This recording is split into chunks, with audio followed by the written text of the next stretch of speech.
Так, показываю, как работает камин. Здесь можно выбрать освещение. Будет такое вот у нас освещение или нет. Дальше. Так. Можно выбрать обогрев. Тут у нас показывается по Фаренгейту сколько градусов. Можно выбирать вот так. То есть у нас он еще имеет обогревательную функцию. Также можно стиль огня выбирать.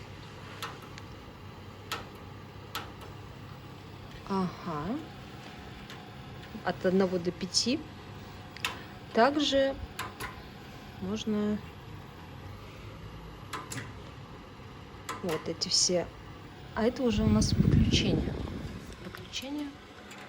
Ну, в общем, вот такой вот каминчик.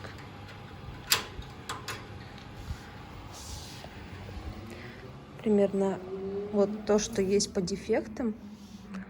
Можем вот это вот посмотреть. Немного царапины есть. Такие вот сколы. Вот царапина.